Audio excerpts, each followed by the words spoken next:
481. Bestias de Inglaterra. George Orwell, 1903, 1950. Escritor británico. 482. La práctica de la democracia es una secuela de la esclavitud por cuanto supone el derecho que unos hombres se arrogan a elegir a otros, aun cuando se trate para el más alto privilegio. J. M. Mora, 1968. Autor español. 483. Todos los animales son iguales, pero algunos animales son más iguales que otros. George Orwell, 1903, 1950. Escritor británico. 484.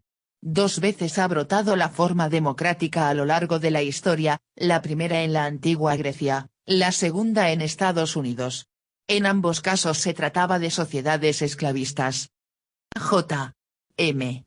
Mora, 1968. Autor español. 485.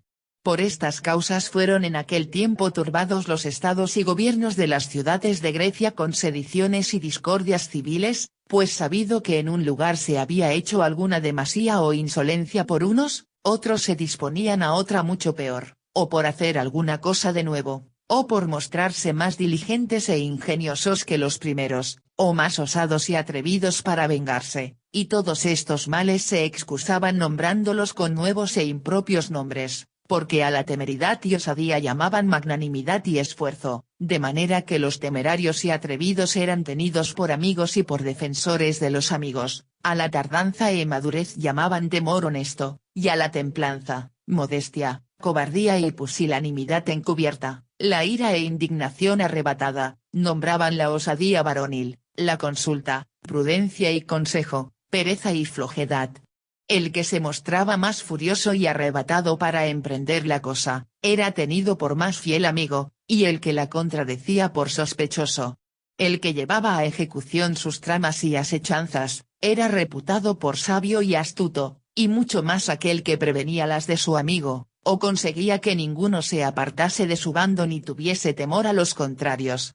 Finalmente, el más dispuesto para hacer daño a otro era muy elogiado, y mucho más el que para hacerlo inducía a otro que no pensaba en tal cosa.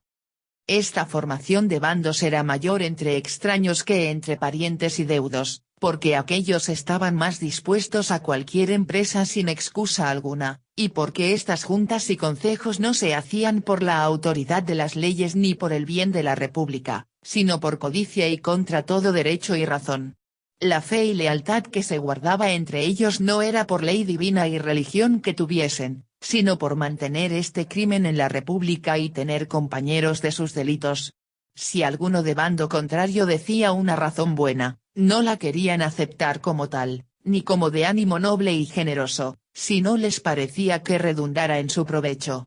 Más querían vengarse que dejar de ser ultrajados.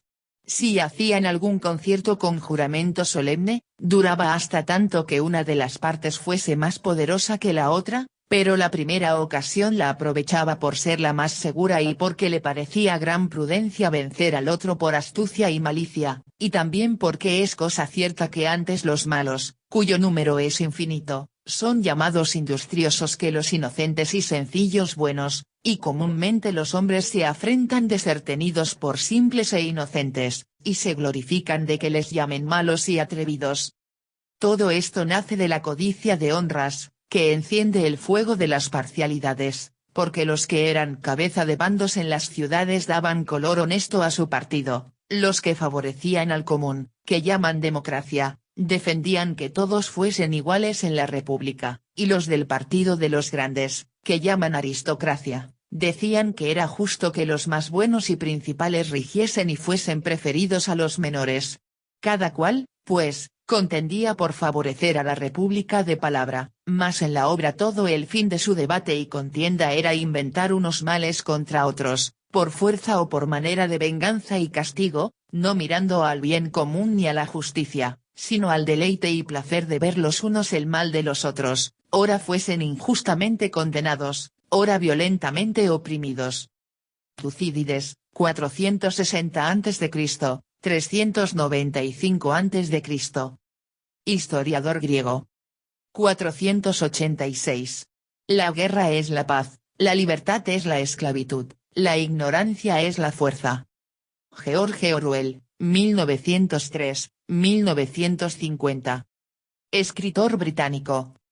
487. La ciencia genuina, hasta donde alcanza su verdadera doctrina, carece de profundidad. La profundidad es cosa de la sabiduría. Edmund Husserl, 1859, 1938. Filósofo checo. 488. Punto.